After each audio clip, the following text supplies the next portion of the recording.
അപ്പോൾ അശ്വിൻ, നമ്മുടെ ജില്ലാ ഭരണകൂടം, ജില്ലാ കളക്ടർ അല്ലെങ്കിൽ നമുക്കൊരു മന്ത്രിയുണ്ട്, എന്തൊരു പരാജയമാണ് ആ മന്ത്രി എന്ന് നമുക്ക് ഉറപ്പായും പറയാം. കഴിഞ്ഞ 8 ദിവസമായി ഇപ്പോൾ ഒരു ഷിജിൻ്റെ മാത്രം ഒരു കാര്യമല്ല.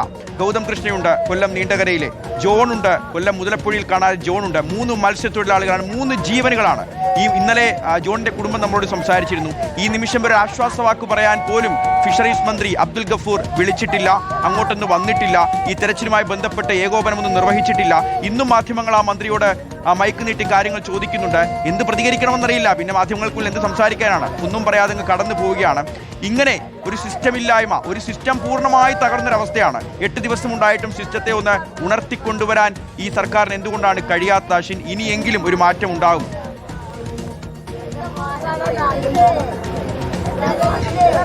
ഷിഹാസ്, അത് തന്നെയാണ് ഏറ്റവും പ്രധാനപ്പെട്ട ചോദ്യം. ഇവിടെ MLA മുതലുള്ളവർ ഈ ഷിജിന്റെ കുടുംബത്തെ വന്ന് കണ്ട് സംസാരിച്ച് പലതരത്തിലുള്ള വാഗ്ദാനങ്ങളും ഉറപ്പുകളും നൽകി പോയിട്ടുണ്ട് എന്നുള്ളതാണ്. പക്ഷേ ഇതിൽ ഒരു വാഗ്ദാനം പോലും ഇതുവരെ നടപ്പിലാക്കിയിട്ടില്ല എന്നുള്ളത് മറ്റൊരു പ്രധാനപ്പെട്ട കാര്യം. ഇനിയൊന്ന് ഇതുമായി ബന്ധപ്പെട്ട അധികൃതർ ആരൊക്കെ വന്നു എന്ന് ചോദിച്ചാൽ MLA അല്ലാതെ മറ്റാരും ഈ ഭാഗത്തേക്ക് വന്നിട്ടില്ല.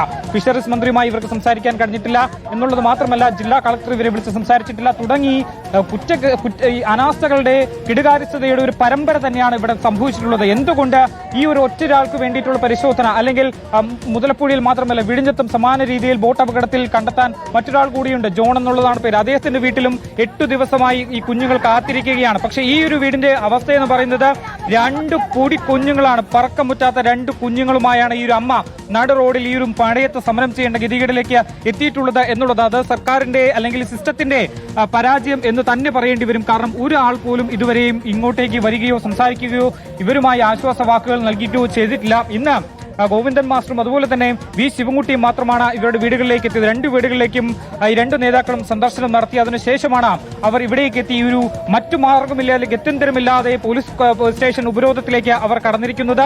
ഇപ്പോൾ ഈ തീരദേശ ഹൈവേ അവർ ഉപരോധിച്ചിരിക്കുന്നതും അതുകൊണ്ട് തന്നെയാണ്. തങ്ങളുടെ പ്രിയപ്പെട്ടവൻ എവിടെ എന്നുള്ള ചോദ്യം, പ്രിയപ്പെട്ടവന് വേണ്ടി ആ ഒരു തിരച്ചിലിന് വേണ്ടി എന്ത് ചെയ്തു എന്നുള്ള ചോദ്യം ഈ ഷിജിന്റെ മക്കൾ, ആ മക്കൾ ഈ അമ്മയോട് ചോദിക്കുന്നുണ്ട്, പിതാവ് എവിടെയാണ് എന്നുള്ളത്. അതിന് മറുപടി ഇവർക്ക് പറയാൻ കഴിയുന്നില്ല. അതിന് അധികൃതർ ഒരു മറുപടി ഉണ്ടാക്കി നൽകണം എന്നുള്ള കാര്യങ്ങൾ ആവശ്യപ്പെട്ടുകൊണ്ട് 7 ദിവസം അവർ അവരുടെ സങ്കടങ്ങൾ കടിച്ചമർത്തി നിന്നു. പക്ഷേ 8ാം ദിവസം അത് അണപൊട്ടി ഒഴുകുന്നതാണ് നമ്മൾ കണ്ടത്.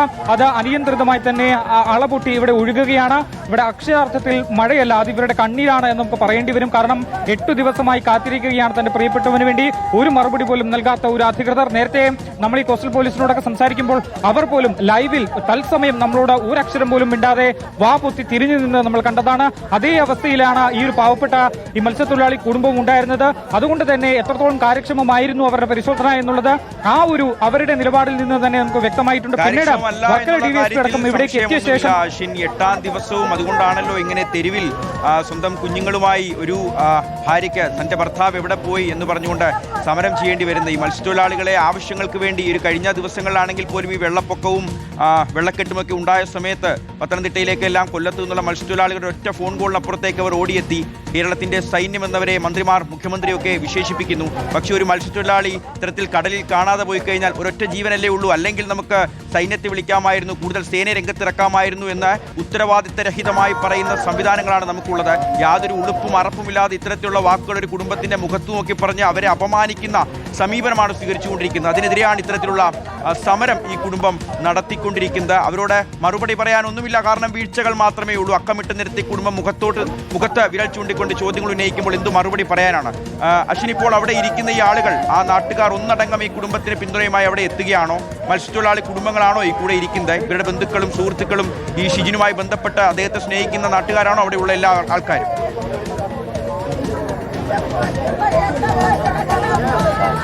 ഷിഹാസ്, തീർച്ചയായും ഇതെല്ലാം ഷിഹാസിന്റെ ഏറ്റവും ഷിജിന്റെ ഏറ്റവും വേണ്ടപ്പെട്ട ആളുകൾ തന്നെയാണ്. അവർ ഈ വിവരം അറിഞ്ഞതു മുതൽ തന്നെ അവരുടെ ഏറെ വേദനാജനകമായ ഘട്ടത്തിലൂടെയാണ് കടന്നു പോകുന്നത്. അതിന്റെ ഒരു അണപൊട്ടലാണ് നമ്മൾ കണ്ടിട്ടുള്ളത്. ഈ ഷിജിന്റെ സുഹൃത്തുണ്ട്, ഭാര്യയുണ്ട്, അമ്മയുണ്ട്, നാട്ടുകാരുണ്ട്, ഒപ്പം മത്സ്യബന്ധനത്തിന് വേണ്ടി കപ്പലിൽ കയറി ബോട്ടിൽ കയറി പോയ ആളുകളുണ്ട്. അങ്ങനെ എല്ലാവരും ഇവിടെ ഉണ്ട് എന്നുള്ളതാണ്. പക്ഷേ ഇവരുടെ രീതിയിൽ പരിശോധന നടത്തുന്നുണ്ട്. അവർക്ക് കഴിയുന്ന രീതിയിലേക്കെല്ലാം ചെറുവള്ളങ്ങളിലടക്കം ആഴക്കടലിലേക്ക് പോയി അപകടം നടന്ന സ്ഥലങ്ങളിലേക്ക് അടക്കം എത്തി പരിശോധന നടത്തുന്നുണ്ട്. പക്ഷെ അവർക്ക് അതിനൊരു പരിമിതിയുണ്ട്. കാരണം അവർ അവർക്ക് ഈ ബോട്ടുകളിൽ ഈ കൃത്യമായി എത്ര ദൂരം പോകാം, ആ ഒരു നോട്ടിക്കൽ മൈൽ അതിനപ്പുറത്തേക്ക് അവർക്ക് പോകാൻ കഴിയില്ല. അതിനു വേണ്ടിയിട്ടുള്ള ഇന്ധനമുണ്ട്. ആ ഇന്ധനം സ്റ്റോർ ചെയ്യുന്നതിനുള്ള സംവിധാനങ്ങളില്ല. അതുകൊണ്ട് തന്നെ അവർക്ക് കഴിയുന്ന തരത്തിലുള്ള ഏറ്റവും പരമാവധിയിലുള്ള തിരച്ചിലുകൾ അവരുടെ ഭാഗത്തു നിന്ന് നടക്കുന്നുണ്ട്. പക്ഷെ അതിന്റെ 10-1 പോലും അധികൃതരുടെ ഭാഗത്തു നിന്ന് ഉണ്ടാകുന്നില്ല എന്നുള്ളതാണ്. ഇവരുടെ സുരക്ഷയ്ക്ക് വേണ്ടിയിട്ടാണ് കോസ്റ്റൽ പോലീസിന്റെ അടക്കം സേവനങ്ങൾ നമുക്ക് ആവശ്യമായി വരിക. പക്ഷേ കോസ്റ്റൽ പോലീസ് എന്തുകൊണ്ട് നടത്തുന്നില്ല? ഇത്രയും ഉദ്യോഗസ്ഥർ ഇവിടെ തന്നെ നിൽക്കുന്നുണ്ട്. ആരും ഈ അപകടം നടന്ന പുഴിമുഖത്തേക്ക് പോവുകയോ തിരച്ചിൽ നടത്തുകയോ ചെയ്യുന്നില്ല എന്നുള്ളത് തന്നെയാണ് കുടുംബത്തിന്റെ ആരോപണം. അത് അക്ഷരാർത്ഥത്തിൽ ശരിയുമാണ്. കാരണം വേണമെന്ന് വെച്ച് പരിശോധന നടത്തിയിരുന്നെങ്കിൽ നേരത്തെ തന്നെ ഈ കുടുംബത്തിന് ഒരു ഉത്തരം കിട്ടുമായിരുന്നു. അത് ഇതുവരെ കിട്ടിയിട്ടില്ല എന്നുള്ളതാണ്. മാത്രമല്ല കഴിഞ്ഞ ദിവസം ഈ ഷിജിനൊപ്പം തന്നെ ഉണ്ടായിരുന്ന മറ്റൊരു മത്സ്യത്തൊഴിലാളിയുണ്ട്, ഫ്രീമോൻ. ആ ഫ്രീമോന്റെ മൃതദേഹം പോലും ശംഖുമുഖം ബീച്ചിലാണ് വന്നറിഞ്ഞത്. അത് ഈ പോലീസ് ഉദ്യോഗസ്ഥരുടെയോ അല്ലെങ്കിൽ കോസ്റ്റൽ പോലീസിന്റെയോ ഒന്നും പരിശോധനയിൽ വന്നതല്ല. തിരയടിച്ച് തന്നെയാണ് ആ ഒരു ശരീരം ഇത്തരത്തിൽ ശംഖുമുഖത്ത് വന്നറിഞ്ഞിട്ടുള്ളത്. പക്ഷെ അപ്പോഴും ഷിജിൻ എവിടെ എന്നൊരു ചോദ്യമുണ്ട്. ആ ചോദ്യത്തിന് ഉത്തരം നൽകേണ്ടവരാകട്ടെ ഇവിടെ ഈ ഒരു സമരവും കണ്ട വലതുഭാഗത്ത് നിൽക്കുന്നു എന്നുള്ളതാണ്. ഏരിയൽ പരിശോധന നടക്കുന്നില്ല, ഡ്രോൺ പരിശോധന നടക്കുന്നില്ല, മറൈൻ എൻഫോഴ്സ്മെന്റ് പരിശോധന നടക്കുന്നില്ല, കോസ്റ്റൽ പോലീസിന്റെ ബോട്ടുകളൊന്നും കടലിലേക്ക് ഇറങ്ങിയിട്ടില്ല. പക്ഷേ ഉദ്യോഗസ്ഥർ പറയുന്നു ഇതെല്ലാം ഇറങ്ങിയിട്ടുണ്ട്, പരിശോധന നടക്കുന്നുണ്ട്. ഉണ്ടെങ്കിൽ എവിടെ? 8 ദിവസമായി ഒരു കുടുംബം, അതിന്റെ 2 കുട്ടികൾ, അതിന്റെ പിതാവിനെ ചോദിക്കുന്നു അമ്മയോട്. അമ്മ അത് ആരോട് ചോദിക്കാനാണ്? അമ്മ വന്ന പോലീസുകാരോട് ചോദിക്കുന്നു എന്തായി പരിശോധന, എന്തെങ്കിലും വിവരം കിട്ടിയോ? ഒരു വിധത്തിലുള്ള മറുപടി കിട്ടാതായതോടു കൂടിയാണ് ഗത്യന്തരമില്ലാതെ ഒരു നാടിന് മുഴുവൻ ഇപ്പോൾ ഈ റോഡിലേക്ക് ഇറങ്ങി വന്ന ഒരു പ്രതിഷേധത്തിലേക്ക് അവരെ നയിച്ചിട്ടുള്ളത്. അതിന് ഉത്തരം പറയേണ്ടത് സിസ്റ്റമാണ്, സർക്കാരാകട്ടെ മന്ത്രിയാകട്ടെ ഇതിൽ ഒരു വാക്കുപോലും ഇതുവരെ പ്രതികരിച്ചിട്ടില്ല എന്നുള്ളതാണ്. ഇതിൽ ഇവരെ ഏറെ വേദനിപ്പിച്ച മറ്റൊരു കാര്യം ആവർത്തിച്ചവർ പറയുന്ന ഒരു കാര്യമുണ്ട്. കടലറിയുന്ന ആളുകളാണ് ഞങ്ങൾ, കടലിന്റെ സ്വഭാവം അറിയുന്ന ആളുകളാണ്.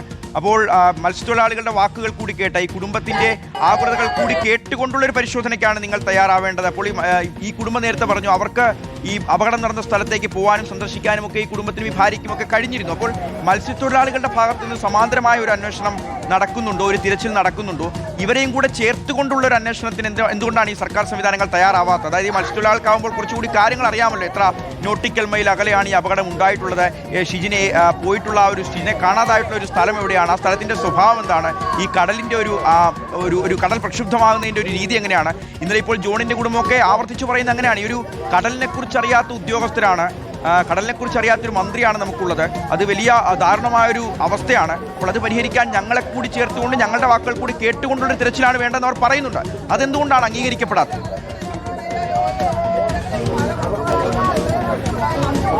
ഷിഹാസ്, ഇവിടെ നിലനിൽക്കുന്ന വലിയൊരു അന്തരമുണ്ട്. ഒരു ഭാഗം, അതായത് കോസ്റ്റൽ പോലീസ് അവരുടെ ജോലി മാത്രമാണ്, രണ്ടാമത്തേത് കടലിലേക്ക് ഇറങ്ങുന്ന മത്സ്യത്തൊഴിലാളികൾ അതവരുടെ ഉപജീവനമാണ്. ഇത് രണ്ടും തമ്മിൽ വലിയൊരു അന്തരമുണ്ട് ഷിഹാസ്. അത് തന്നെയാണ് നമുക്ക് ഇവിടെ കാണാൻ കഴിയുന്നത്. മറ്റുള്ളവർ അതിനെ ജോലിയെ മാത്രമായി കാണുമ്പോൾ ഇവരുടെ ഉപജീവനത്തിന് വേണ്ടി കടലിലേക്ക് ഇറങ്ങുന്ന ആളുകളാണ്. കടലിനെ ഏറ്റവും കൂടുതൽ അറിയാവുന്ന, കടലിന്റെ തിരയോട് സംസാരിക്കുന്ന ആളുകളാണ് ഇവർ. അതുകൊണ്ട് തന്നെ ഒരാളെ കാണാതായി കഴിഞ്ഞാൽ ഏതൊക്കെ ഭാഗത്ത് തിരച്ചിൽ നടത്തണം, എന്തൊക്കെയാണ് നടത്തേണ്ടത് എന്നുള്ള കൃത്യമായ കാര്യങ്ങൾ അറിയാവുന്ന ആളുകളാണ് ഈ മത്സ്യത്തൊഴിലാളികൾ. കാരണം നമുക്കറിയാം ജീവൻ പണയം വെച്ചാണ് അവർ കടലിലേക്ക് പോയി പണിയെടുത്ത് തിരിച്ച് അവരെ കരയിലേക്ക് എത്തുന്നത്. അവരെ കാത്തിരിക്കുന്ന പ്രിയപ്പെട്ടവരുണ്ട്. അവരുടെ ഒരു നേരത്തെ അന്നത്തിനു വേണ്ടിയാണ് ഈ ആളുകൾ കടലിലേക്ക് പോയി കഷ്ടപ്പെട്ട് പണിയെടുക്കുന്നത്. വെയിലും അതുപോലെ തന്നെ പ്രതികൂല കാലാവസ്ഥയും കടലിനോട് മല്ലിടുന്ന ആളുകളാണ്. അതുകൊണ്ട് കോസ്റ്റൽ പോലീസിനെക്കാളും എന്തുകൊണ്ടും പരിശോധന നടത്താൻ അതീവ ദയനീയമായ അവസ്ഥയാണ്. ഒരു കുടുംബത്തിന് സമരം ചെയ്യേണ്ടി വരുന്നൊരവസ്ഥയാണ്.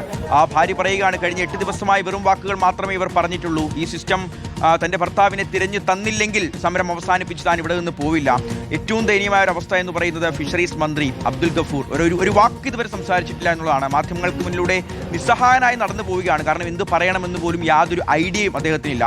താങ്കളുടെ ഒരു ആശ്വാസവാക്കെങ്കിലും ഈ കുടുംബങ്ങളോട്, കാരണം 3 മത്സ്യത്തൊഴിലാളികളാണ് കഴിഞ്ഞ ഒരാഴ്ചയായി കടലിൽ പോയിട്ട് ഇതുവരെ അവർ എവിടെയാണ്, അവർ കരയിലുണ്ടോ കടലിലുണ്ടോ, അവരെക്കുറിച്ച് യാതൊരു വിവരങ്ങളുമില്ല. കുടുംബം സമരം ചെയ്യേണ്ടി വരികയാണ്, മാധ്യമങ്ങൾക്ക് മുന്നിൽ പൊട്ടിക്കരയേണ്ടി വരികയാണ്. നമ്മുടെ മുഖ്യമന്ത്രി പറയുന്നത് തീരദേശത്തേക്ക് പോയുള്ള അവസ്ഥ നിങ്ങൾക്കറിയാമല്ലോ എന്ന് മാധ്യമങ്ങളോട് ചോദിച്ച് തീരദേശത്തുള്ള എല്ലാ മനുഷ്യരെയും കളിയാക്കുന്നൊരു സമീപനമാണ് മുഖ്യമന്ത്രിയും സ്വീകരിക്കുന്നത്. അപ്പോൾ ഇതല്ല വേണ്ടത്. ഇത്തരത്തിലുള്ള സമീപനത്തിന് വേണ്ടിയല്ല നിങ്ങളെ വിജയിപ്പിച്ച് ഈ ഒരു ജനത ഒന്നടങ്കം അധികാരത്തിൽ ഏറ്റിയിട്ടുള്ളത്. അപ്പോൾ അവരുടെ ആകുലതകൾ മനസ്സിലാക്കുക, അവരുടെ വേദനകൾ മനസ്സിലാക്കുക, അവരോടൊപ്പം ചേർന്ന് നിൽക്കുക, അവരുടെ കുടുംബത്തിൽ നിന്ന് നഷ്ടപ്പെട്ട ആളുകളെ എത്രയും വേഗം കണ്ടെത്താനുള്ള സജ്ജീകരണങ്ങൾ ഒരുക്കുക, അതിനുള്ള സിസ്റ്റത്തെ എത്രയും വേഗം ഉണർത്തുക, ഓണാക്കുക. ഈ പറയുന്ന വാക്കുകൾ നിങ്ങൾ കേൾക്കും, അല്ലെങ്കിൽ ഏതെങ്കിലും തരത്തിലുള്ള നടപടികൾ ഇനിയെങ്കിലും ഉണ്ടാകും എന്ന് നമുക്ക് കരുതാം.